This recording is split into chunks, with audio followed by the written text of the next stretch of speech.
Bueno, Juan Carlos, un placer conocerte. Desde que Javo nos habló de ti, teníamos unas ganas de conocerte porque creo que nunca nos han hablado de una persona tan polifacética como tú. Si no me equivoco, has trabajado como manager de marketing para un equipo de fútbol aquí, la Liga Universitaria, has sido representante de futbolistas de la talla de Antonio Valencia, has trabajado en política, has sido canciller de la República de Ecuador y has sido emprendedor desde hace muchísimos años, estás metido en un montón de cosas.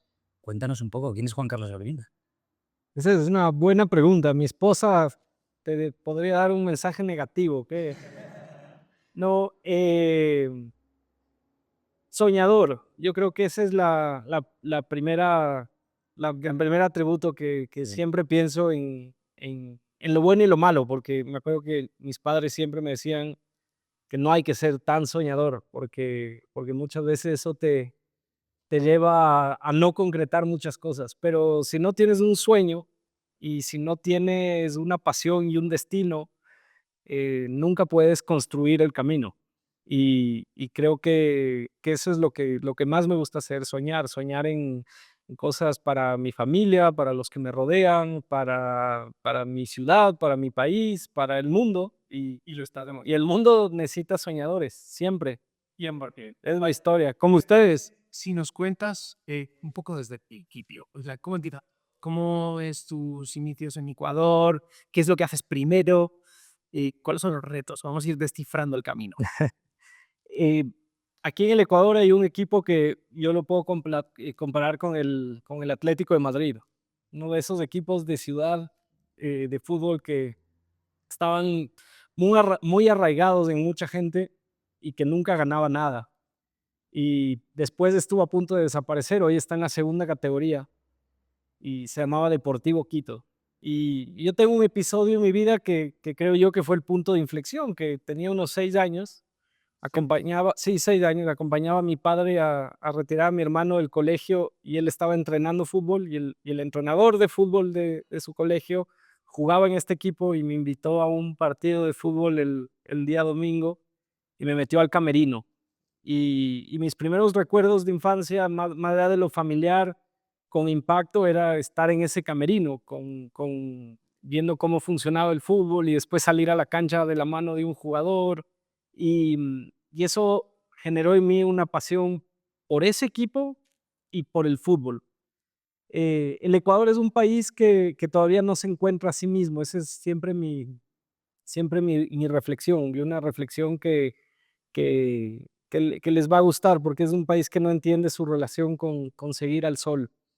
Y crecí toda la vida en un ámbito familiar muy tranquilo, nunca nos faltó nada, padres muy trabajadores, una familia común de acá, que siempre vivió en Quito, y siempre con el ejemplo de mi padre trabajando muy duro, de mi madre trabajando, pero esta pasión por el fútbol. El Ecuador nunca había ido a un mundial. Este país lo único que tenía como mecanismo de unión de su sociedad fue una guerra con el Perú en los años 40 y posteriormente, tristemente, en el año 95, 96. Y eso es lo único que unía a los ecuatorianos. Y sin triunfos deportivos, nunca llevas otro símbolo a esa unidad. Cuando de repente se acabó la guerra, el Ecuador casi clasifica un mundial en el 98 y el fútbol empezó a ser un tema bastante importante para el día a día de los ecuatorianos. Vino una crisis económica muy fuerte, la crisis del año 2000, el Ecuador termina con una crisis bancaria grande, eh, dolariza su moneda y en medio de esa crisis, Ecuador clasifica su primer mundial, año 2002, Ecuador va al mundial de Japón y Corea y los .coms acá no existían, el internet era algo de final de los noventas, que lo encontrabas en centros educativos, en muy pocas casas. Los medios de comunicación recién empezaban a ver el internet, pero en Estados Unidos había ya la burbuja de los .coms y yo tuve la idea de montar el primer website de fútbol en el Ecuador, futbolecuador.com, un dominio que compré cuando Ecuador clasificó a ese primer mundial. Yo tenía 18 años, entonces fue un proyecto mío desde final del colegio y en un entorno donde me decían, ¿qué quieres estudiar? Yo terminaba el colegio y decía, quiero estar en el fútbol. Me decían, estás loco, no hay ni industria y te vas a morir de hambre. Aquí no había ni carreras de periodismo deportivo, porque no había industria. En esa primera clasificación al mundial, yo creo que lo que hice fue tener la audacia de generar mi propio futuro, porque terminé trabajando en lo que quería. Siempre con mucha ayuda vas encontrando personas que empiezan a hacer apoyo para ese sueño. Y empecé con futbolecuador.com en una experiencia bastante interesante. En el camino, como no me dejaban estudiar lo que yo quería y mis padres querían que estudie algo como derecho, los test vocacionales me serían derecho o administración de empresas. Yo decidí, en vez de entrar a la universidad, de irme a intercambio a aprender inglés. Terminé viviendo en Montana, donde se originó este proyecto, y en una reserva india en Montana, que fue una experiencia brutal para mí. Cuando regresé, empecé a estudiar derecho, pero ya tenía mi proyecto, dejé la universidad y bueno, al poco tiempo terminé siendo el primer gerente de marketing que tuvo un equipo de fútbol aquí en el Ecuador, porque recién arrancaba la industria. Tuve la suerte de conocer a quienes dirigían Liga Deportiva Universitaria en ese momento, Rodrigo Paz, su hijo Esteban. Me obligaron a volver a la universidad, si no, no podía grabar. Y no todo. 19, Espera, o sea, todo esto en un año. todo en un año. Qué barbaridad. Y bueno, al poco tiempo me metí en tecnología porque tenía esto de los websites.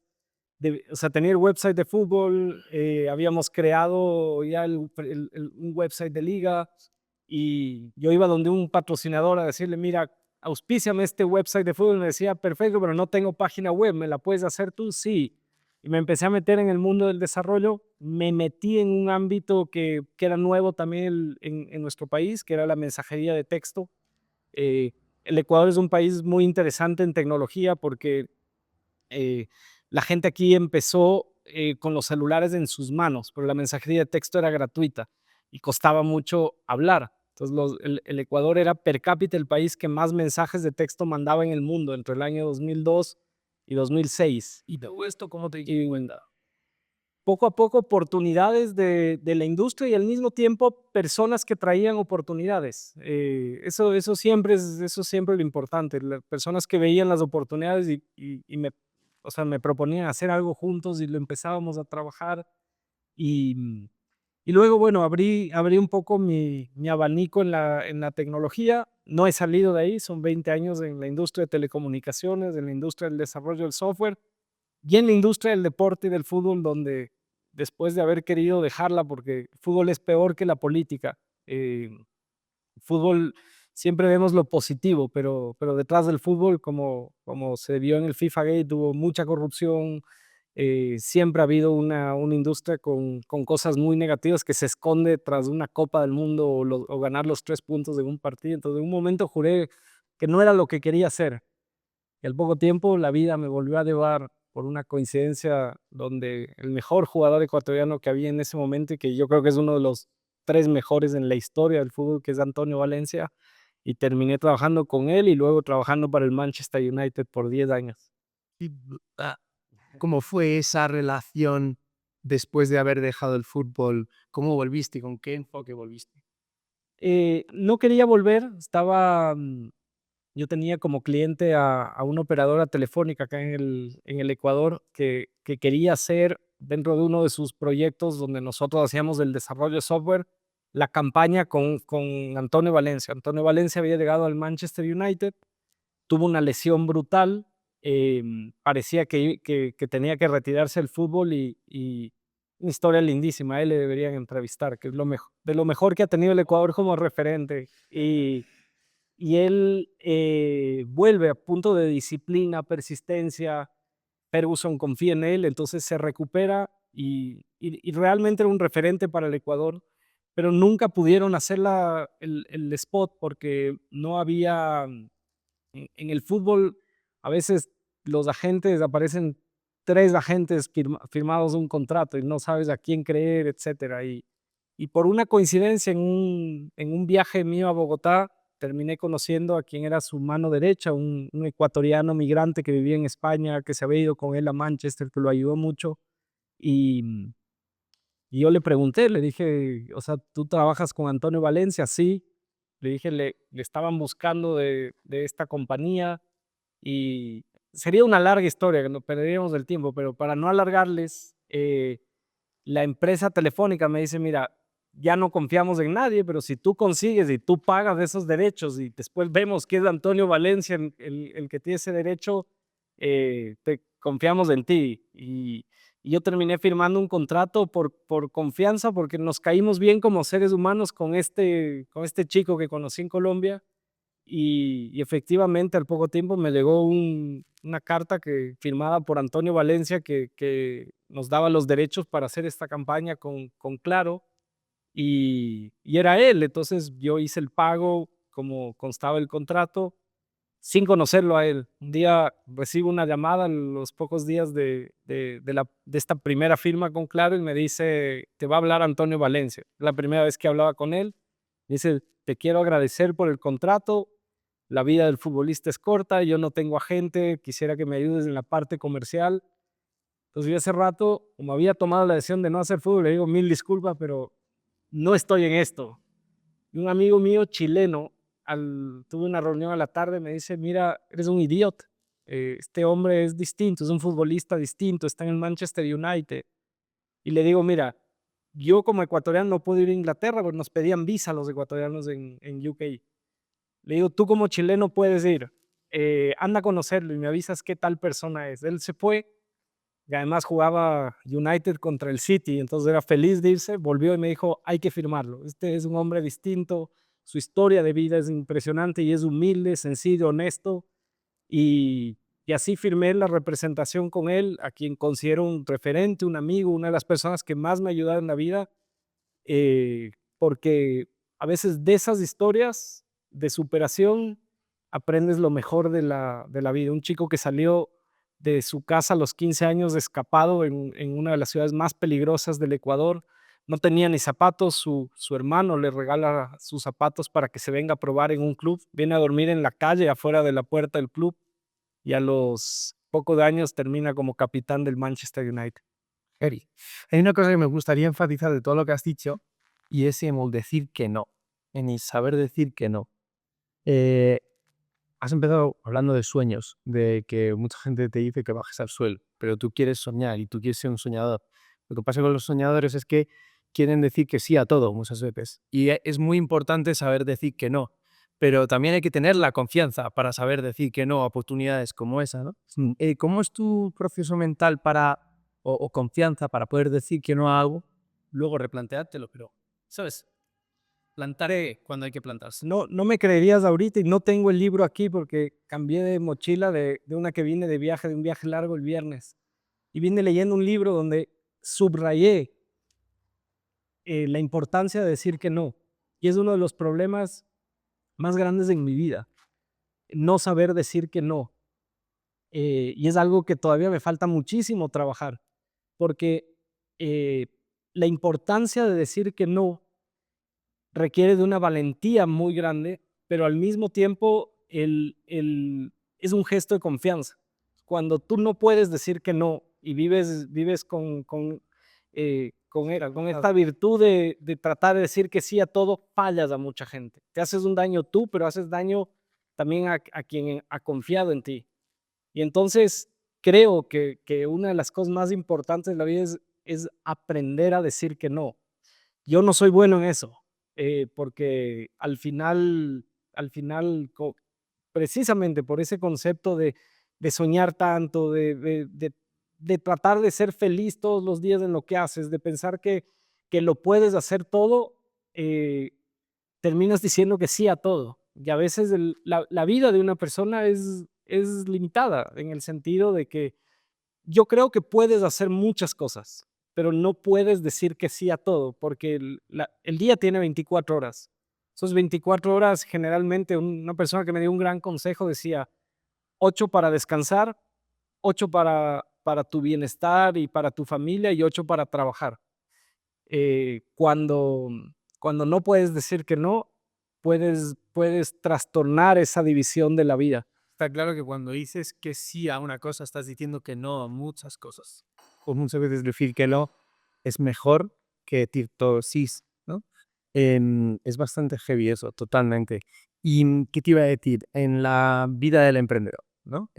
Tú empiezas, normalmente los emprendedores empiezan de cero, tienen que crearse ese espacio en el que luego vienen las oportunidades. Para crear ese espacio tienes que decir mucho que sí. Eso yo creo que es importante. ¿Cuándo crees que hay que empezar a decir que no y cuándo crees que hay que decir que sí?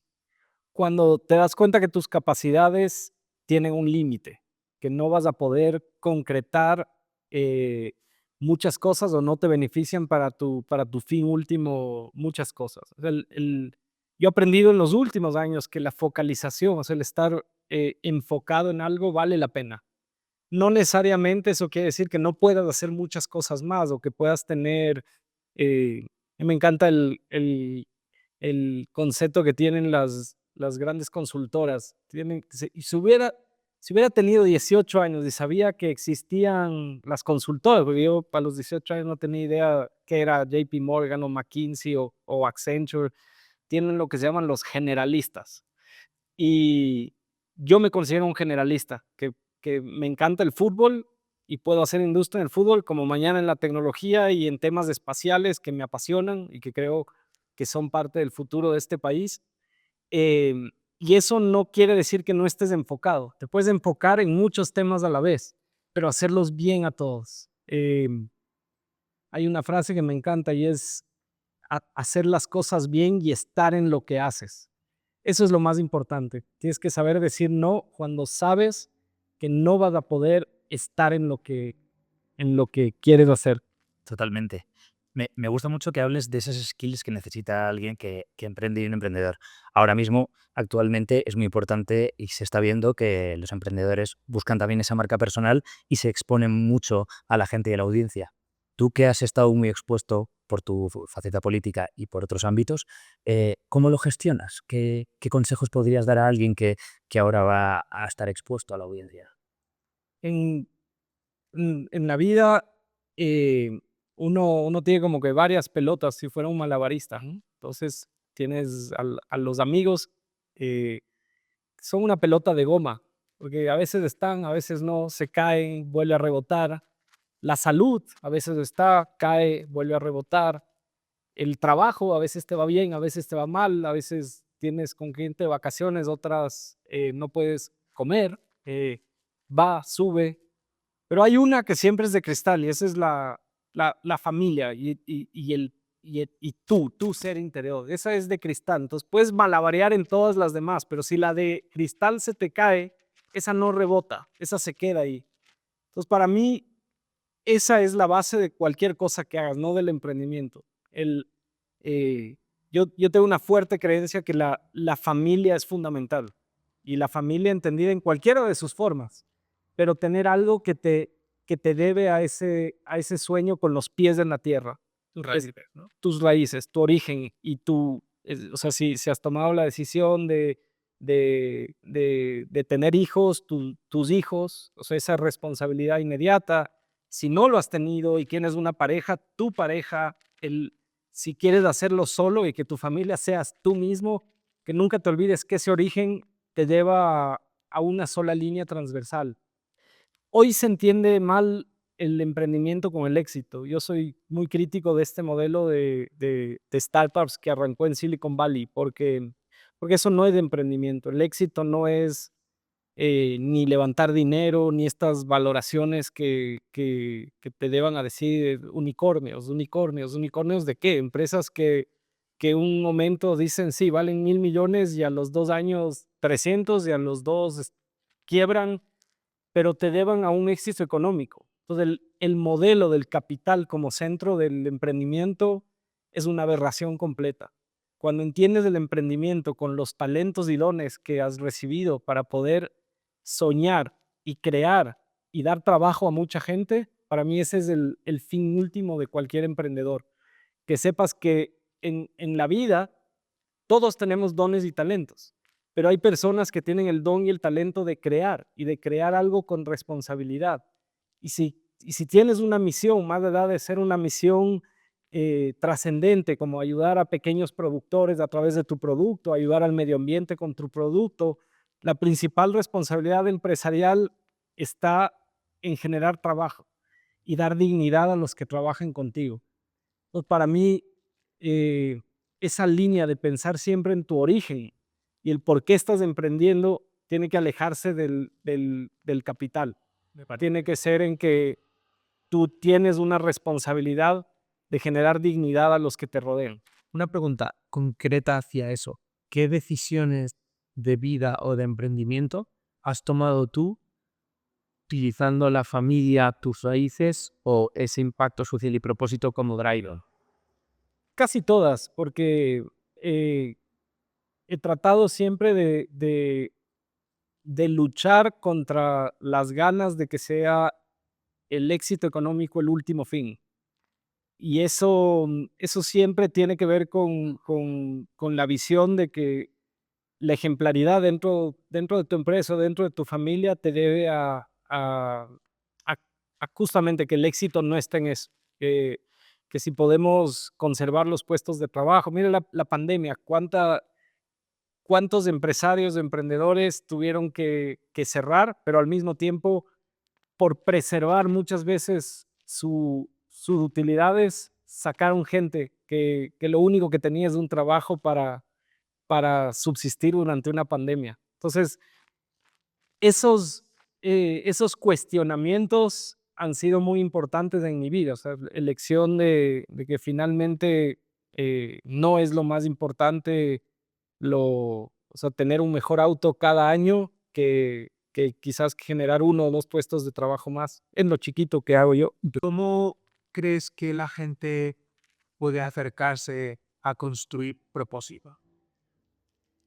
Ese, ese debería ser el driver de todos. O sea, el propósito, no solamente con la comunidad, sino que tengas un propósito trascendente fuera del dinero. Es lo que yo decía antes, la pasión y el destino. ¿Cómo te construirías los factores claves de tener un buen propósito que interiormente, espiritualmente te satisface, que tiene un impacto en el mundo y que al mismo tiempo te trae un retorno económico? Que esa es una decisión muy personal. Yo soy una persona creyente en Dios y ahí tienes un primer factor de fe y de propósito.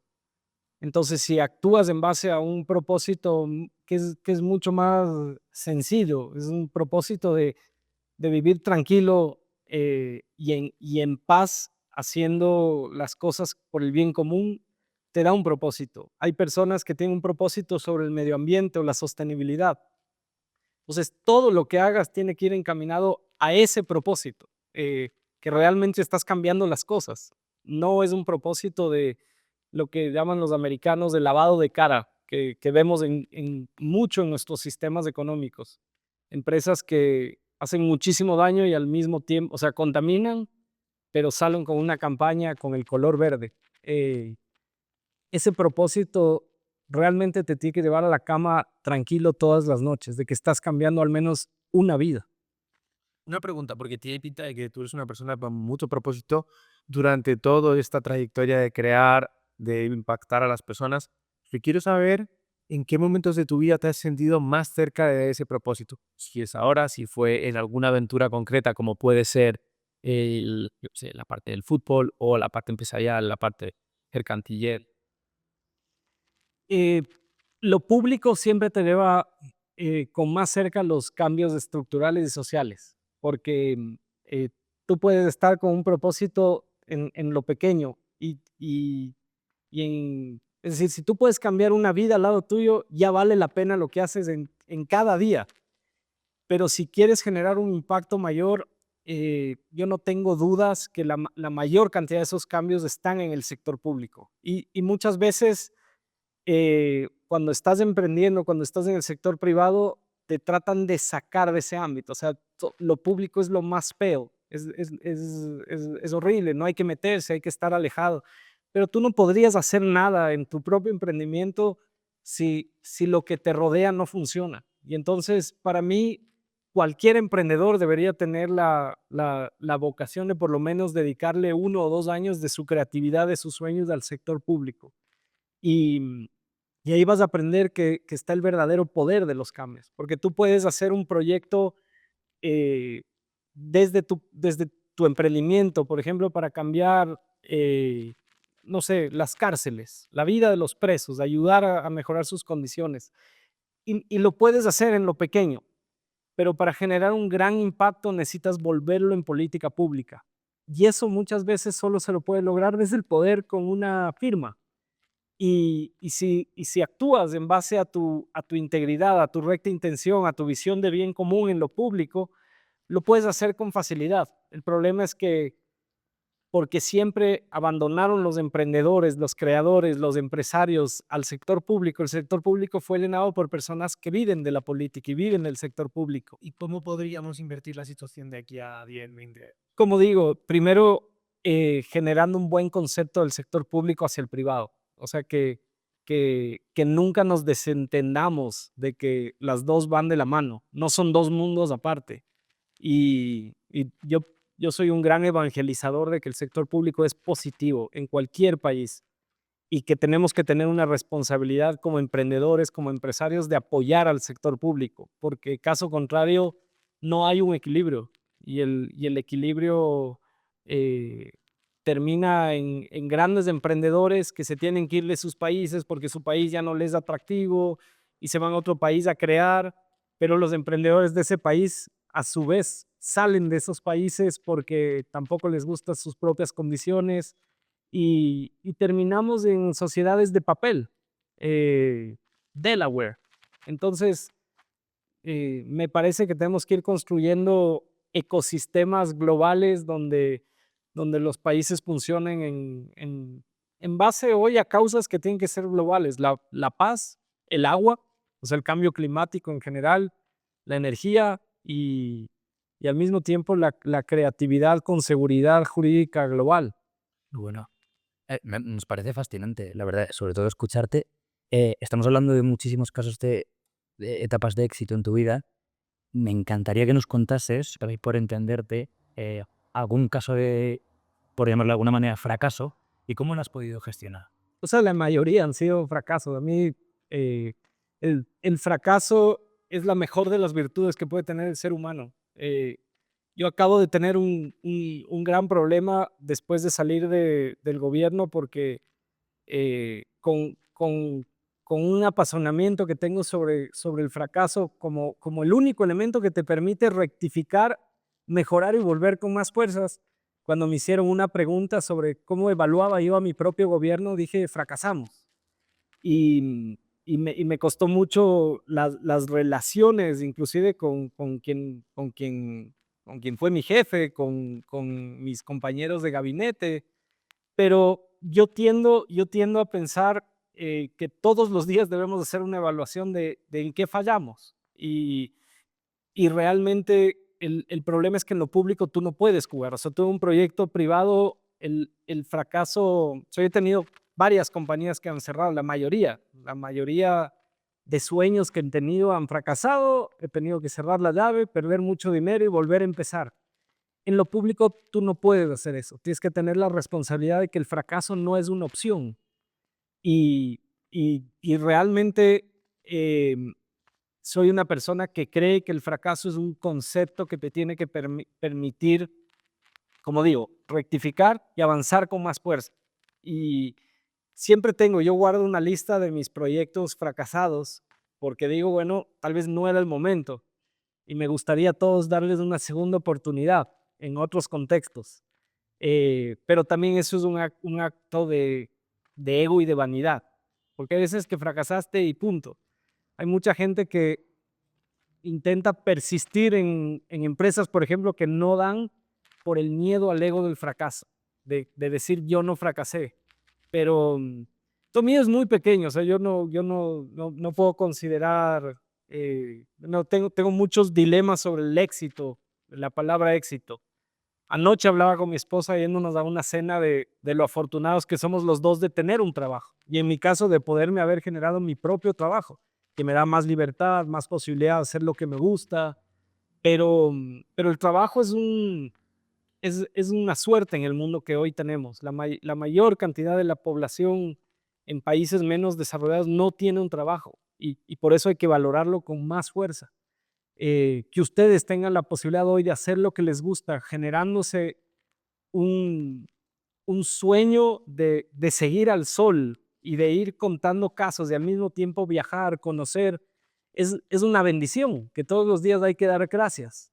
Mientras hay mucha gente que tiene en cambio que emigrar a vivir tal vez las cosas que ustedes van a vivir en este viaje con la misma humildad, la misma sencillez, pero que lo tienen que hacer por necesidad, porque tienen que salir de una guerra, porque tienen, en nuestro caso, muchas personas que han salido de la región por los problemas de seguridad o porque aquí ya no habían oportunidades.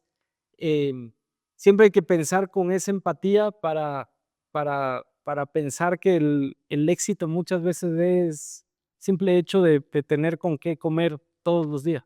Disfrutar del proceso, ¿no? Sí.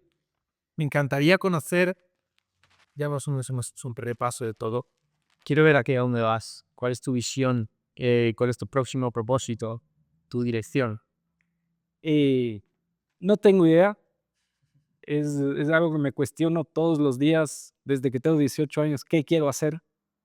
Y tal vez por eso en ese proceso de sueños he pasado por muchos lugares, pero estar en paz con mi familia, ver a mis hijos crecer con paz, con ejemplaridad, que sean buenos seres humanos. Creo que a veces en esta vorágine de cómo funciona nuestro sistema en el día a día nos confundimos, entonces valen más las peleas por la ambición que el tener la paz y el amor en tu familia. Entonces me cuestiono todos los días hacia dónde voy. Me encantaría crear nuevas cosas. Hoy, gracias a un referente que hay aquí en este país, he aprendido a valorar las ventajas comparativas que tiene este país. Y una de esas es su posición frente al sol, su posición en la línea ecuatorial. Entonces, la industria aeroespacial es algo que me gusta muchísimo. Eso en lo más grande. O sea, como si me dirías en qué quisiera emprender ahora, ahí. Lo más ambicioso. Sí, pero si me preguntas qué quisiera vivir tranquilo todos los días con mi esposa y mis hijos. ¿Cuáles son las 2 cosas que más te han enseñado en los últimos años? Quiero que sean 2 porque así tienes para jugar. Que de un día a otro la vida puede cambiar, como cambió el mundo con una pandemia o como puede cambiar una familia con el fallecimiento de alguien y que por eso hay que tratar de vivir la vida día a día.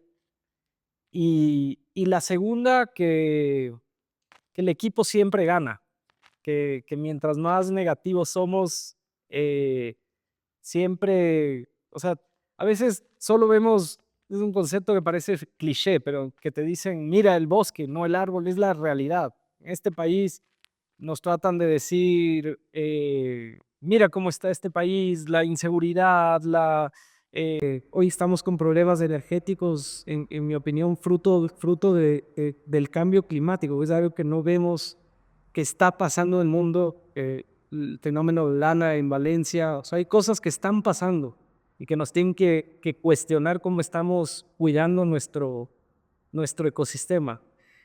Pero decía, suena a veces a cliché ciertas frases, pero la vida puede cambiar de un minuto a otro y vemos con pesimismo las cosas.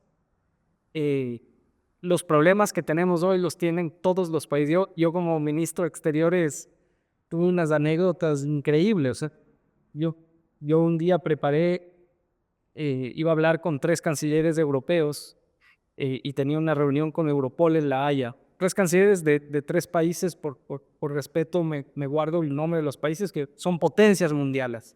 Eran mis contrapartes y me dieron una reunión los 3 para recibirme a mí.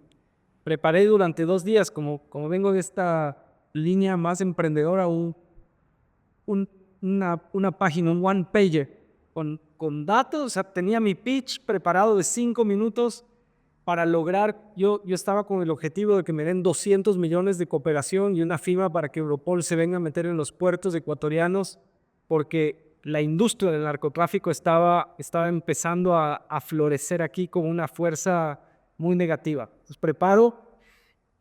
Lo que dije en mi pitch es: me voy a enfocar en lo negativo, todo lo que está pasando en muertes en los puertos, todo lo que estaba pasando en América Latina con la cocaína, el tráfico de personas, pero sobre todo la cocaína yéndose a Europa.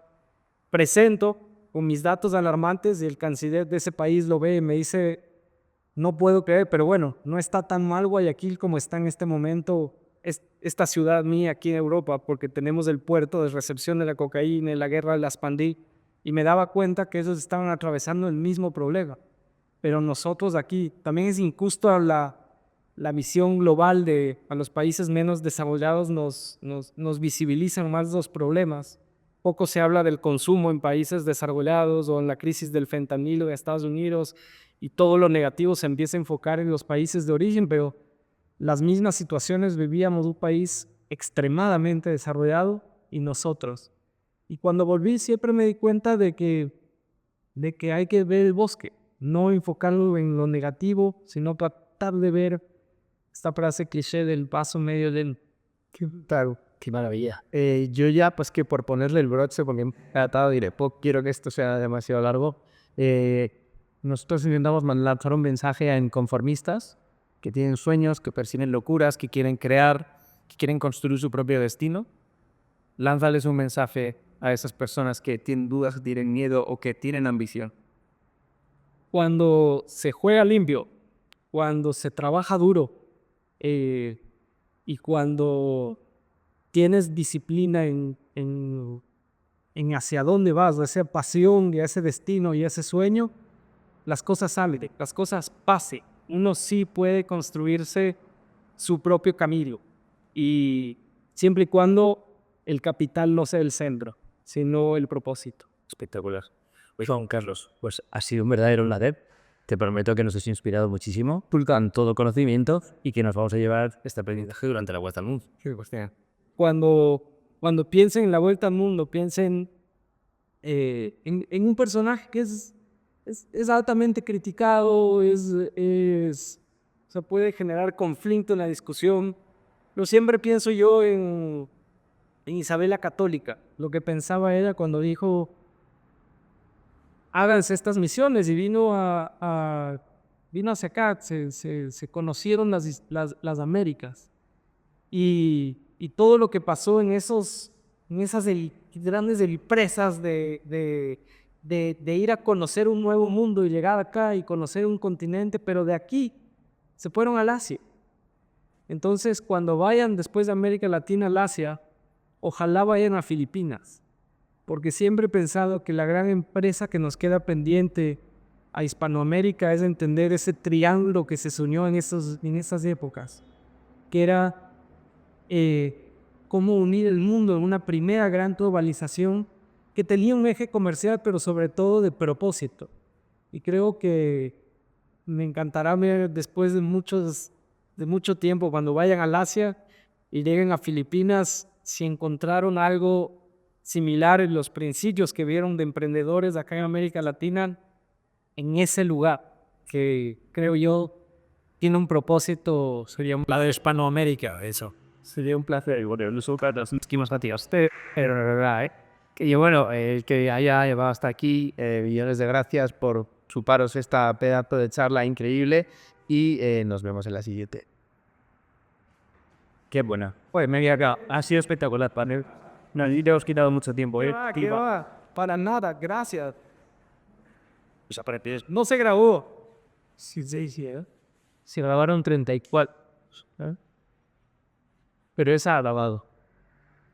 Se grabaron 34, a ver, entre ojos o algo así. Pero es que ponías pases así, que están pequeño y no nos damos cuenta ni nosotros. Buenísimo ese micrófono. Son brutales, acaban de salir al mercado.